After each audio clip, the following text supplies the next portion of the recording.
criar oportunidades para as pessoas se ouvirem. Eu bato muito nessa tecla.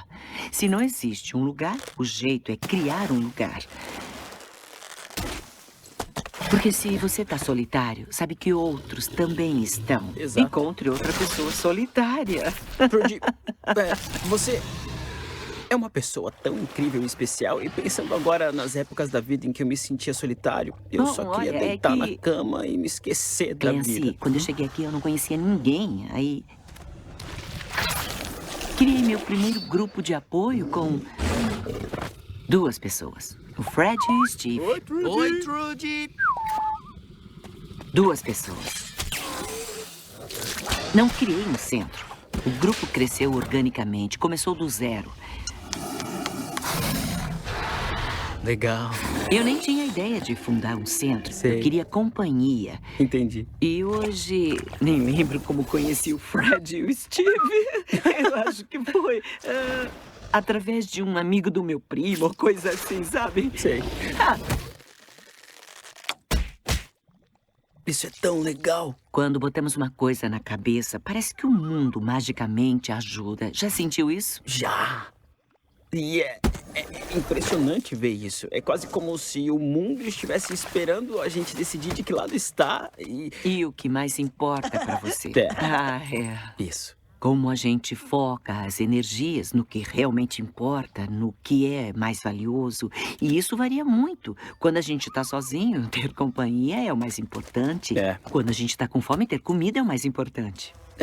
Você falou muito sobre ouvir o outro. E uma noite dessas eu tava... eu tava numa festa e aí eu comecei a tagarelar sem parar. Eu comecei a falar com um cara e eu não calei mais a boca. Eu tava falando sobre o meu sintetizador modular. E ele ficou com a maior cara de bunda. Eu aposto que isso não acontece com você, né? Até porque você parece ser bem controlada. Mas, tipo, parecia que eu tava num controle de um robô de carne e osso. E aí deu uma tela azul e ele não parava mais de falar. Eu não conseguia calar a boca. Eu fui falando e falando sobre o sintetizador modular e eu olhei pra aquele cara. Ele só devia estar pensando como é que eu me livro desse mala. E ele tava certíssimo de pensar uma coisa dessas. Eu queria me livrar de mim mesmo. Tipo, se eu pudesse, eu teria me ejetado daquele robô de carne e osso. Até eu tava entediado. Só Deus sabe como ele tava se sentindo, porque ele parou de fato pra me escutar. Enfim, essa história termina de um jeito bem sinistro. O que aconteceu... E eu não conhecia o cara antes disso, eu só conheci ele naquela festa. E eu descobri que na semana seguinte ele tinha morrido num acidente. E, bom, sei lá. Tipo, dos últimos momentos da vida dele, 15 minutos foram preenchidos com um cara chato pra caramba, falando um monte sobre sintetizadores modulares. E eu não escutei o cara. Se eu soubesse que ele tinha poucos dias de vida, eu acho que eu não teria feito aquilo. Mas não importa, o que eu quero te perguntar é... Às vezes eu sinto que eu perco totalmente a habilidade de ouvir. Eu fico tão focado nas minhas bobagens que eu não escuto mais ninguém. Eu só finjo que eu tô escutando. Tipo, eu fico acenando com a cabeça, eu fico olhando e interagindo, mas eu não tô ouvindo uma única palavra.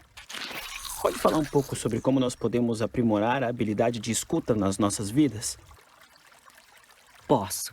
A história que você contou tem tudo a ver com o início da nossa conversa, quando você falou sobre a gente não entender, não deixar a ficha cair sobre a nossa mortalidade. Porque se a gente entendesse de fato que este corpo será um cadáver, Certo.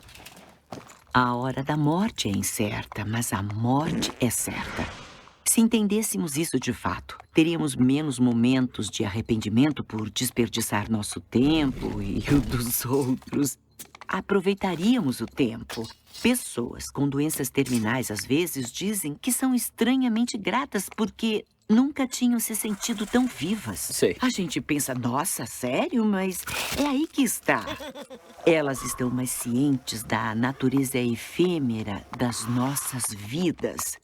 A vida é preciosa e, por mais horrível que o mundo possa ser, ele também pode ser maravilhoso e incrível. Então, acho que escutar outras pessoas exige autoconhecimento e controle. Temos que aprender a reconhecer o que está acontecendo em nossas mentes enquanto ouvimos. A estar cientes quando os pensamentos divagam durante a fala do outro.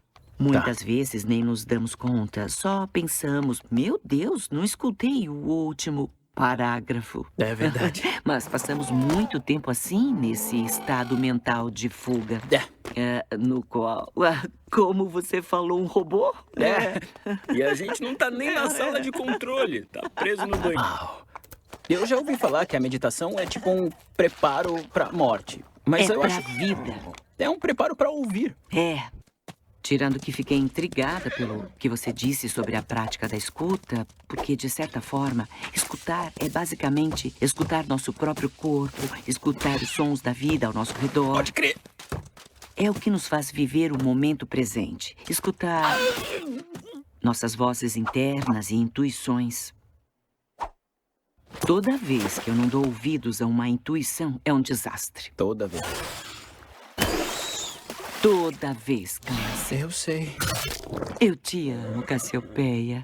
Quanto mais sensível fico e mais coisas sei, entendo o karma. O karma vem mais pesado quando fecho os olhos para as verdades que já conheço e... É claro. Sou cabeça dura. Acho que ouvir profundamente protege nossas vidas também. Uau, ouvir é o que nos conecta com o universo. E o mais louco é que... Nossa, isso é esquisito, mas quando a gente respira, a gente se conecta pela respiração e tudo mais. Mas parando pra pensar agora, a escuta é quase como uma forma de respiração, não é? Ouvimos, recebemos, nos sentimos vivos. Receber vida pela voz chega a me deixar em estado de calmaria. Vamos receber. Foi um prazer enorme falar com você. Muito obrigado por essa conversa. O prazer foi meu, Clancy.